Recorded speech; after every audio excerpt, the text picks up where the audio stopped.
Hello, and welcome to Here by Nature.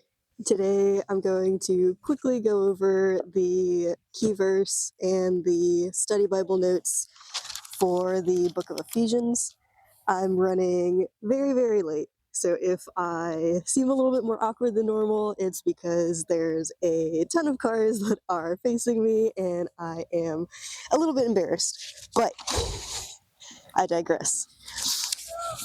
So the study notes in the study Bible that my husband got me for the book of Ephesians is author date and recipients are the Apostle Paul wrote this letter to the churches in Ephesus and the surrounding regions around AD 62 while imprisoned in Rome, as evident in Acts 28.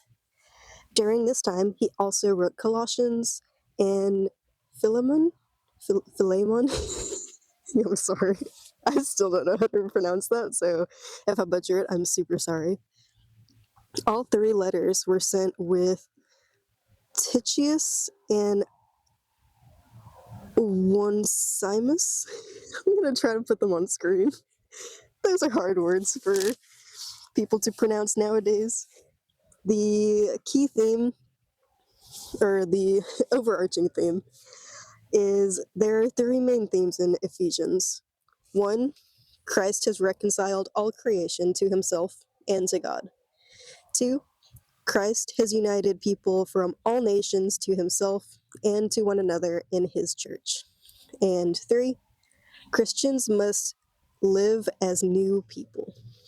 The purpose for Ephesians is that Ephesians offers general instructions in the truth of God's redemptive work in Christ, the unity of the church among diverse peoples, and proper conduct in the church, the home, and the world.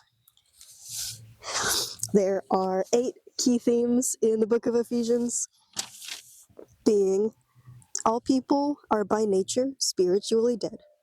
They disobey God's law and are ruled by Satan. God predestined his people to redemption and holiness in Christ. God's rich mercy in Christ has saved sinners. This free gift is by grace through faith alone. Jesus' saving work was part of redeeming a fallen creation for God. For this, he deserves glory, honor, and authority in this age and in the next. Jesus unites Jews and Gentiles into his one body, the church, as a new creation. Christ's people are saved to new lives of holiness in thought, word, and deed. They must reject their old sinful lifestyle. Holiness in life includes submission to proper authorities, in home and family life, and those in authority must care for those in submission to them. Jesus has given powerful gifts to his church. These bring unity, maturity, and defense against the devil and his allies. Now, the key verse for the book of Ephesians is really key verses. It's 2:8-10, which reads in the English Standard Version, "For by grace you have been saved through faith, and this is not your own doing. It is a gift of God, not a result of works, so that no one may boast. For we are his workmanship, created in Christ Jesus for good works, which God prepared beforehand that we should walk in them."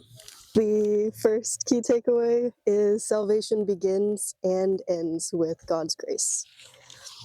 Ephesians teaches that salvation is entirely God's work, planned by the Father, accomplished through Christ, and applied by the Spirit. Grace is not effort. It is the foundation of our faith and our confidence before God. The journal prompts for the first key takeaway are, where am I tempted to rely on effort instead of grace? How does knowing salvation is a gift change how I see God? What freedom do I experience when I stop striving to earn God's love? The second key takeaway for this verse in the book of Ephesians is that we're given a new identity in Christ. In Christ, believers are made new, chosen, redeemed, adopted, and united as one body. Ephesians emphasizes who we are before addressing how we live, grounding obedience in identity. The journal prompts for the second key takeaway are: which truth about my identity in Christ do I struggle to believe? How does my identity shape the way I treat others? What would change if I lived from my identity and not my past?